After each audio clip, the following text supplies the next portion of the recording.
প্রিয় দর্শক, কলমাকান্দা থানা রংসাতি ইউনিয়ন ১ নং ওয়ার্ড ডায়ারকান্দা গ্রামের থেকে আজকে এই ভিডিওটা করতেছি। অতি দুঃখের সাথে জানাচ্ছি যে পাহাড়ি ডলে আমাদের এই বাঁশের সেতুটা ভেঙে গেছে। জনাব ব্যারিস্টার কাউসার কামাল মহোদয় ডেপুটি স্পিকার স্যার আমাদের এই বাঁশের সেতুটা দিয়েছিলেন আমাদের এই ৩ গ্রামের মানুষের সুযোগ সুবিধার জন্য।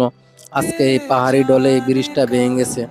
তো ওনার কাছে আমরা বিনীত অনুরোধ জানাবো যেন আমাদের এই দুঃখের কষ্ট থেকে মুক্তি দেয়, আমাদেরকে একটু সহযোগিতা করে এই বাঁশের সেতুর বদলে একটা ব্রিজ তৈরি করে দেয়।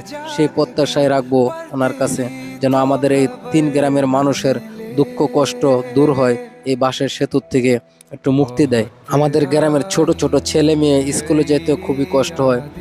রাতের বেলা যদি একটা মানুষ অসুস্থ হয়ে যায়, তাকে ডাক্তারের কাছে পৌঁছানোটা খুবই কষ্ট হয়ে যায়, কারণ ঘন্টার পর ঘন্টা বসে থাকতে হয়। এখানে সবসময় নৌকা পাওয়া যায় না। আমাদের প্রাণের দাবি, আমরা একটা ব্রিজ চাই, আমাদেরকে এই কষ্ট থেকে মুক্তি চাই। সবার কাছে অনুরোধ, ভিডিওটা শেয়ার করে দিবেন।